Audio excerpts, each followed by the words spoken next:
Welcome to HBTV Season 2. I had a previous season, which was actually more than one season, at the ARC UK channel. And this is now with Nikos as a co-host on my channel. And we're going to have a new format in that Nikos and I are going to play off each other, and we may have a third person from time to time. Also, the format is more oriented towards current events from a philosophic perspective. My co-host, Nikos Sotirakopoulos, is the estimable commentator that you probably all know from his many YouTube and articles that he's written. He's a terrific personality, and I'm glad to have him as a co-host on this show. So I don't know if I should say welcome, Nikos, or take it, Nikos. Let's try take it, Nikos. Okay, thank you very much. So without further delay, Harry, let's dive in the first story that I want us to discuss today.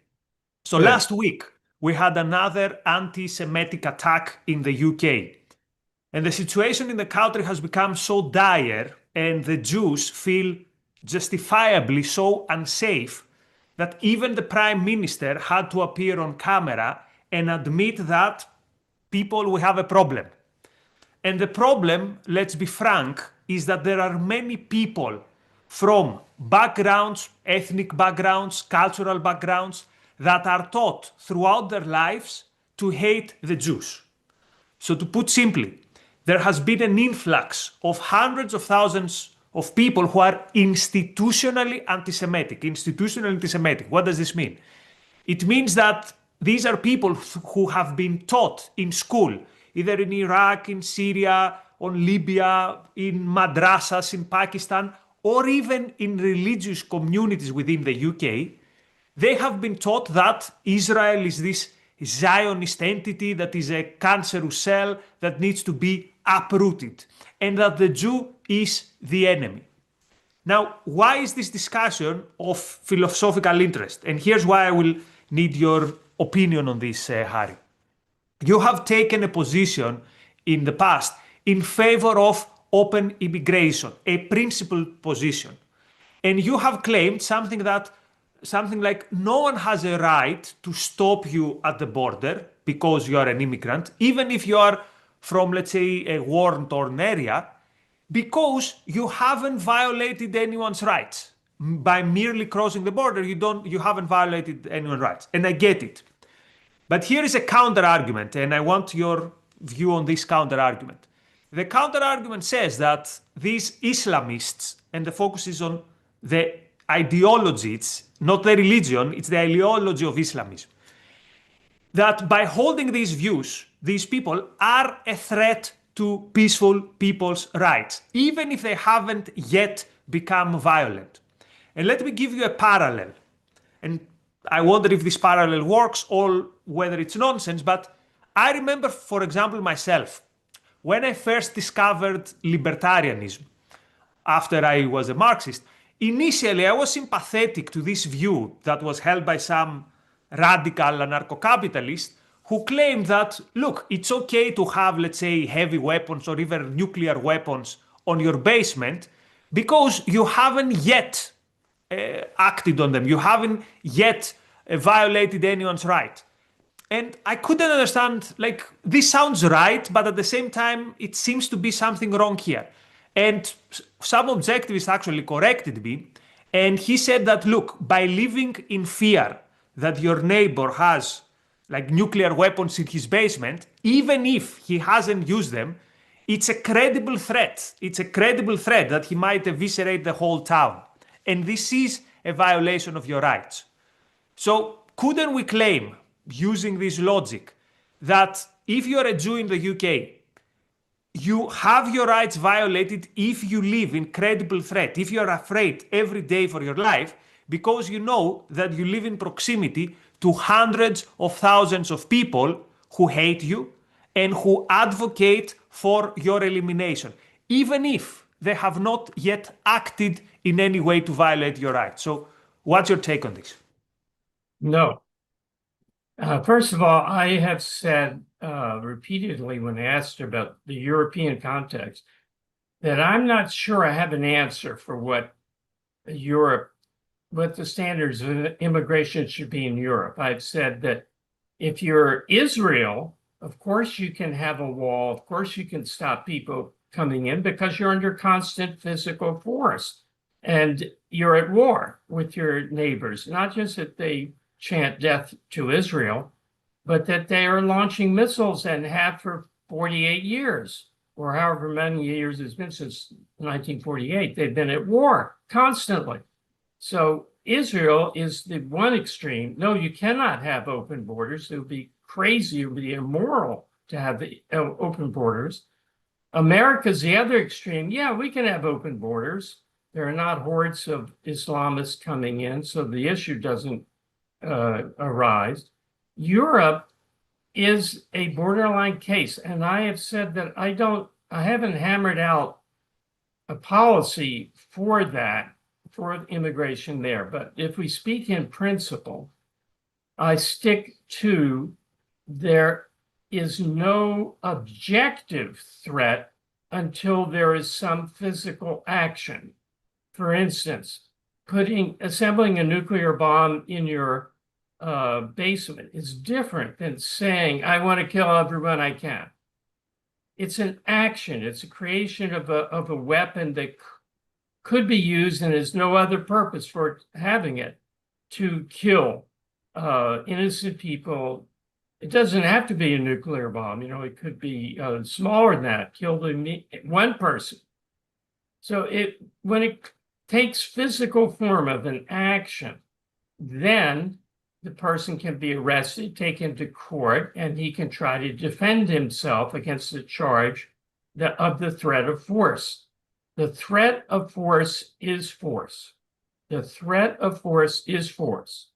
However, the threat has to be objective, a statement, unless there's an clear and present danger, or it's inciting to riot, is not a credible objective threat of force, and therefore it is not force. So if I say, I want to overthrow this government, I think that everybody should get arms and go kill congressmen.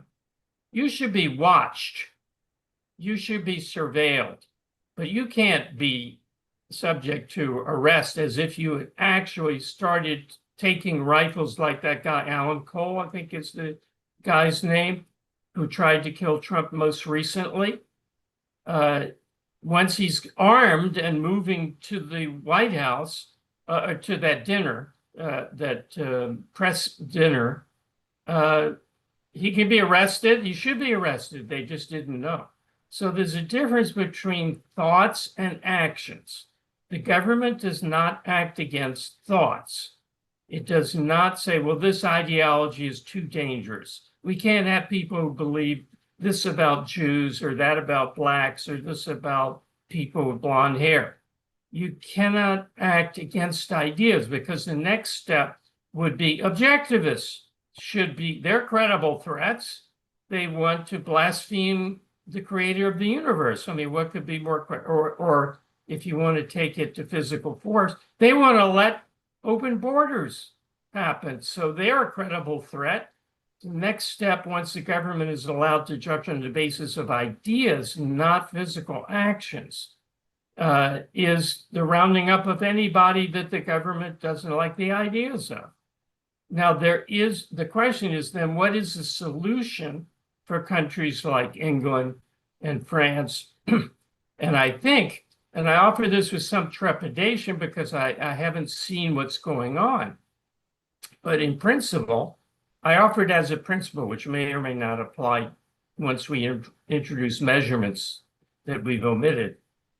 The principles of defend the law, have the police act where they should act and protect the innocent, subject people to trials, and then as an entirely separate thing, the media and all the voices of public opinion should explain in strong moral terms why the desire to kill innocent people is evil, why the Jews are not evil, they're not an enemy, and morally condemn anti-Semitism. I think they do to some extent, but they're handicapped by the left. The left favors anti-Semitism, so to the extent the left is in charge, there's not going to be a strong moral condemnation. But if let them harbor whatever evil ideas they want, if the law is protected, enforced, the law is enforced really strictly, trials are held, people are getting really stiff prison sentences, not let go, I think that would solve the problem. Now, I say I offer that with some trepidation because I don't have a good familiarity with what exactly is going on there. But the principle remains. If there's an objective threat manifested in action towards an individual, by an individual, the government must act against that initiating the threat individual. But he can't say, well, this group, there's a lot of murderers in this group. 10% of them are murderers, so let's round them all up and put them in prison or deport them. You can't do that. That's collectivism. That's not justice. Okay, here is my solution to the problem where I think, and you can correct me, no one's rights are violated. By the way, while I give this solution, if you can put it again in gallery view, because some of the audience are telling us they can see only one of us. So here is my solution to the problem. And much of it, I have to say, it is taken from Yaron Brook's analysis, with whom I agree. So the first thing to do is identify loudly and clearly radical Islam as an enemy. And this needs to be done in the most official way, like picture the prime minister, heads of state, ideally all of them together saying, look, we are actually at war with this ideology. And you declare that if there are people out there who espouse that ideology, they are persona non grata in the West. So you tell them, don't come here, you are not welcome here, there are other places that are more suitable for you.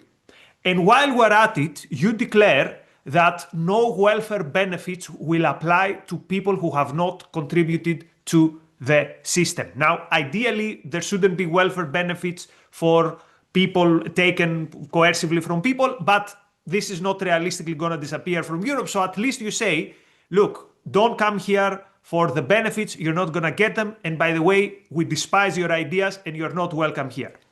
The second thing to do is declare any state promoting this ideology as an enemy state. This does not mean you go to war with them. But for example, it means you do not allow them to fund educational institutions. You mentioned journalists should stand up against anti-Semitism, but journalists are taught in institutions that teach them that Israel is an imperialistic state and it's an outpost of Western imperialism. So this means with this, any state that supports this ideology, you cut off diplomatic relations, you don't allow them to fund your institution, sanction them, and do it in any way that doesn't violate the principles of a free country. Third, and super important, hire massive amounts of people in the security apparatus. Hire people, recruit people in surveillance, in counterterrorism. And fourth, and most also very important, keep very close tabs on Islamist communities in the West. Infiltrate groups, infiltrate mosques, infiltrate their communication channels. And do this openly. Apologize in advance for the inconvenience this will bring to peaceful believers. Explain them the situation. And if it turns out you're a peaceful Muslim, you'll be left alone, no problem. But to any who is a preacher of hate, who chants globalize the intifada, who says anti-Semitic stuff, try to find any excuse to throw the book on them. Get them on tickets, parking ticket violation. Get them for speed limit. Find any reason to throw the book on them. And remember, since you've declared war on radical Islam, they should be viewed as enemy agent.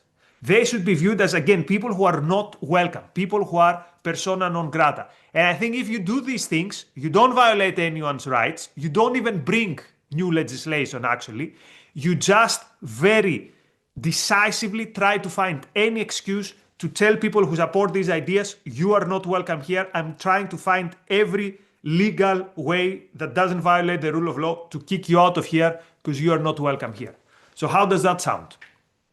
Pretty good. I don't like limiting it to people who have the ideology of hate. I mean, hate is irrelevant. It's people who are aiding and abetting the initiation of force or threatening force by specific actions. But it's amazing the power of moral condemnation. If what you said first, if the attitude was your ideology is false and evil, then that would do a lot. It would certainly, the children of these people would not grow up with a mindless adherence to the beliefs of their parents. And you have to show that it's that they're wrong logically.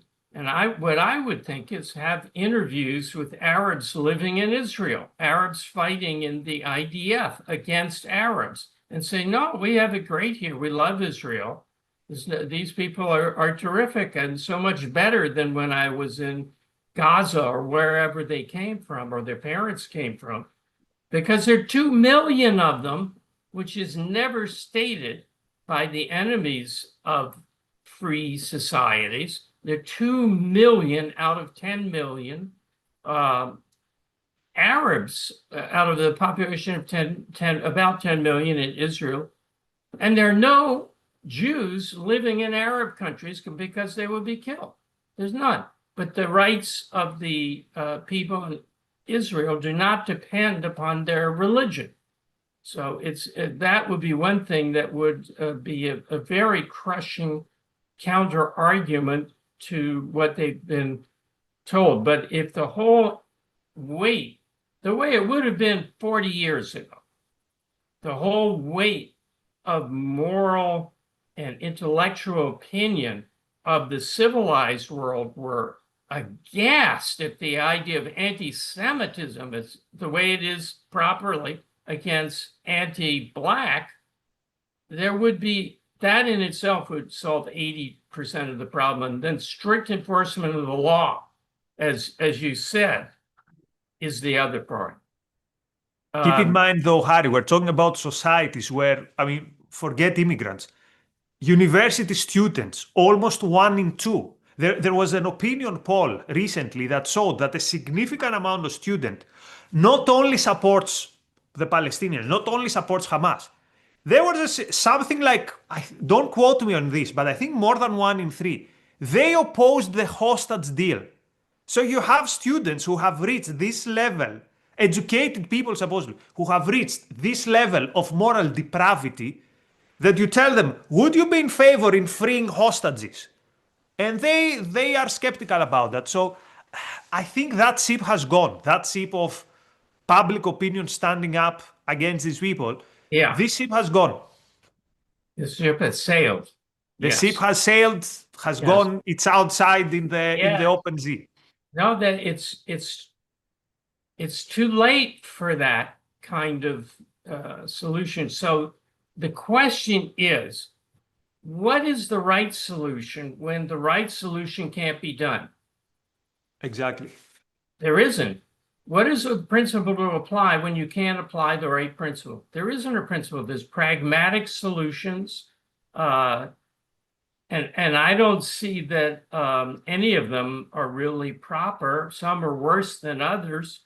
but I would try to do the points that Yaron and you outlined, except I wouldn't bring hate into it. I wouldn't say that their emotions matter or their to the government, to the law enforcement people.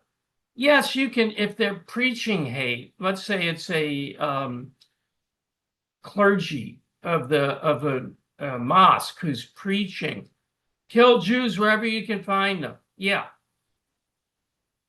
Go monitor him, track him, let him know he's being tracked night and day, make him understand that he's a suspect, but don't act against the innocent on the basis of that. And he so far is just advocating ideas. If it becomes concrete, like let's get them now, go out, get your pitchforks, go stab a Jew. There's some Jews out in the plaza, go kill them. That's actionable. That's clear and present danger. It's inciting to riot, and that's the rule of law, to act against that. You know, Ayn Rand favored letting the Nazis, the neo-Nazis, march in Skokie, Illinois, when that was a big issue. Should they have, neo-Nazis have freedom of speech to march through the streets of Skokie, where a large number of Holocaust survivors lived? I think they were in some kind of Nazi uniforms and holding up the swastika and all that. And she said, if they're going to allow some groups to have public demonstrations, they have to allow all. So she was in favor of allowing that. And I'm on the same side. The real danger, let's keep this in mind. The real danger to our survival and our freedom immediately is government, not crime, not terrorism.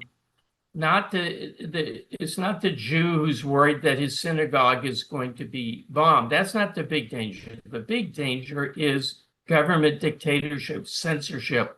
They are many times more destructive to your life than crime and terrorism.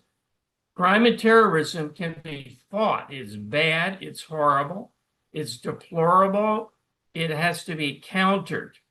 But don't, in the process of countering, open the door to dictatorship. Far more evil. Okay, I've said all I can think of. You want to move to the next topic, which is? Yes, we can move to the next topic. The next topic is the crown jewel that currently is in the hands of King Charles of England. Now, this is a jewel that is worth, AI is telling me, something between hundreds of millions and $1 billion. No one can measure how much it is worth. But Zoran Mamdani, the mayor of New York, was very eager to suggest to the to the King of England, that it is time to return this to India. Now, this diamond had a history of hundreds of years. It ended up in the hands of Queen Victoria because after a war, one of the rulers in India gave it to her as part of a peace deal. And this brings back the usual question that has to do with artifacts that during the colonial period was taken from these countries. And this hits close at home because in Greece we have the Elgin Marbles, for which I have something to say. But the big question is, what is the principle here? What do you do with artifacts that used to belong to a particular country, culture, however you want to call it? They end up in a British museum, and yet today these countries say, look, we haven't got colonialism anymore. We can now deal with these things. Please give them back. Right. The surprising answer is, first of all, colonialism is a great thing. Colonialism is the spread of civilization from the more civilized to the less civilized. It should be welcomed. The imperialism side of it, the physical force that's often mixed with it, is deplorable. But colonialism, in the sense of like the colonialism of the United States. And I think on net balance for India by the English is something that improves the lives of everyone in the colonized countries. The idea that colonialism is bad, it just began about, I don't know, 40 years ago, 30 years ago. You never heard that colonialism was a bad thing before. It's a leftist generated idea coming out really of Lenin, I think, because of, well, let's not say why, because that's too big a digression. But wait, let me stop you here. But what about colonial endeavors that led to mass murder, actually? For example, what happened in colonies, in Belgian colonies of King Leopold? What about that stuff, where colonialism is an excuse to subjugate and to commit mass murder? Well, if people want to destroy themselves by destroying others, that's very bad. But if they're greedy and want to prosper and have happiness, they don't want to kill people. They want to trade with them. They want to give them knowledge so they can employ them. It's against the self-interest of anyone to enact physical force against another, including enslave him or rob him. Those things are evil because they are self-sacrifice and other sacrifice.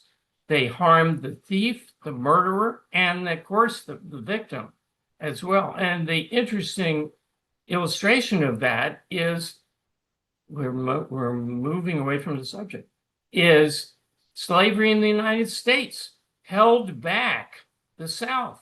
It was the North that industrialized and raised the standard of living of everyone. Slave labor is not efficient. It's immoral, of course. Let's get that established first. And the same facts that make it immoral, that it's a gun aimed at the mind of the person that's subject to the gun, makes it impractical, because man is of value to man insofar as both are rational beings. If it's a master-slave relationship, it's destructive to both the master and the slave, and the Civil War proved that. Getting back to the, so colonialism is good was a preface. Ayn Rand told me that colonialism was good. Personally, she told me that in her living room. So name dropping and appeal to authority. It doesn't establish that colonialism is good, but it makes you think if you admire Ayn Rand. The question is, as you put it, they're taking the Koh-I-Nor diamond or the Elgin marbles, are taking them from not a private owner. In fact, the Koh-I-Nor diamond, as you explained, I didn't know this, was handed over voluntarily as part of a peace settlement by an Indian Raj. But it doesn't matter because it wasn't private property, and the Elgin marbles were not owned by a voluntary association of owners who were assessed fees to keep it up or in accordance with a voluntary contract. So these things are not owned. So if somebody comes and takes them, it may or may not be a moral way that they do it. They may do it by force, in which case, I mean, by, beating over the head the people who are trying to stop them, that's not warranted. But it's not a case of, oh, it belongs to the Greek people, it belongs to the Indians, and it should be returned. It doesn't. It didn't belong to anyone. The same with the conquistadors in South America. We're taught how horrible it was that the Aztec king was imprisoned, and what was his name? Pizarro drew a line on the wall and said, "Bring me gold up to here in the room." And he did. That gold was stolen. That was a brutal, bloody dictatorship. So that it goes to another thief is not an immoral transaction. It's not moral either. It's amoral.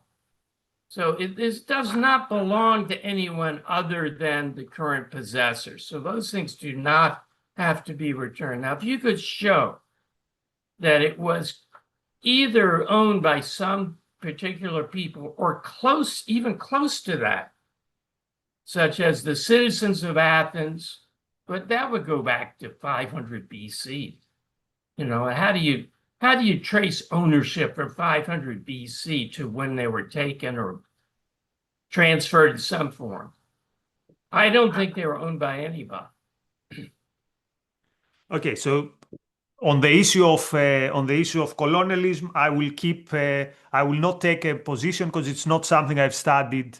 It's such a general phenomenon. It's such a wide phenomenon that it would be difficult. Let me correct you. You cannot define it in a way that makes it a package deal. Colonialism has to be defined in terms of the non-force aspect, and then imperialism is defined in terms of the force. So colonialism is the establishment of colonies, which does not include by force of arms. It can be entirely peaceful. And that's what is going on. The peaceful settling and trade with another country is one phenomenon. Coming in with an army and killing people and seizing their land is entirely different. I see. People quite often use them interchangeably. But here's something about the Elgin controversy in Greece. I think actually the marbles should be returned to Greece, not for any tribal reason, and not because we as Greeks deserve them. But it is just this. Greece has now a wonderful museum overseeing the Acropolis. People who were lucky enough to attend Ayn Rand Con Europe 2023 know what I'm talking about. And this museum has the left of the rest of the caryatids. These are the sculptures of the family of the Elgin Marbles. Mm-hmm. And the museum even has a place left for the missing ones. It's actually very moving. So I think that if you appreciate art, if you appreciate the marbles, I think it makes sense to want to see them in their proper place, to see them in their natural habitat, so to speak. So it is more meaningful seeing the marbles below the Acropolis than seeing them in the British Museum. Now, I agree. Now, that is a great argument, an aesthetic argument. Yeah, that is, and this is the jackpot of a historical, artistic flowering that, what happened in ancient Greece was unprecedented and still marvels us today, awes us today. So, yeah, I agree with that. They should make that case, and a fund could be raised to pay off the British Museum or whoever. It's one of the museums in London that has them, and shame them if they don't do it. Yeah. And actually, I would say one more thing. If Greece didn't have the proper museum, or it wasn't a tourist destination of 35 plus million people, then I'd say maybe, okay, they are taken care at the British Museum, leave them there. But now they'll be better off. So I would say to the British Museum, thank you for taking care of the marbles. Thank you for displaying them to the world. Thank you for displaying to the world the brilliance and the glory of ancient Greece. But now, please let them be displayed where they will be appreciated more. And do it not for the sake of Greece, not for any collective right. Do it for the sake of all the people who will appreciate them more in their original environment. This is how, as a Greek, I make the non-tribal argument for the return of the marbles. Great argument, and it's not just that you appreciate the statuary more, you'll appreciate the Parthenon more and the Acropolis more, the whole culture more. They were made to be seen from a certain angle. In the Parthenon, I think, aren't they up on the with the frieze on the Parthenon?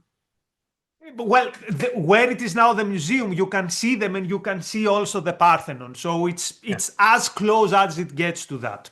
But if they could put it back into the Parthenon, that would be the Well, ideal. that would be nice, yes, but the Parthenon is perpetually under construction and under Yeah. maintenance. So Yes. you see, the first episode of HBL ended up as a tourist pitch Yes. for visiting Yes. Athens. Oh, everyone should go to the Acropolis. And if you go down from the Acropolis to the marketplace, I forget the Greek word, blanking out on it. Αγορά. Huh? Αγορά. Agora. Agora. I thought it was Agora. You can see, it's not marked, but you can see the place where Aristotle held his lectures. I walked around there for about an hour trying to find it from Alan Gotthelf's description. And he told me, oh, I just made that up, that description. We don't know exactly where in the Agora he Here's the was. thing. Harry, when did you come? That would be about 1980. Oh, okay. So here's the thing. For the last 26 years, not only they found it, it used to be a parking lot. They found it, so now the Aristotle School is there. And when we had the conference with the Ayn Rand Institute at 2023, Greg Salmieri gave a lecture there, and it was a very a moment with gravitas. Because again, you felt I should listen to this lecture, and Robert Mayhew, I should listen to this lecture here. This is where I am walking, where the giant walked. Anyway, these were nice days. Harry, anything else for this first No, episode? no, I think we've ended on a great high note. Aristotle and the Elgin Marbles restored to where they can best be viewed. Maybe we should get the Greek Ministry of Culture to be the sponsor of this show. People, thank you very much for tuning in and all the best.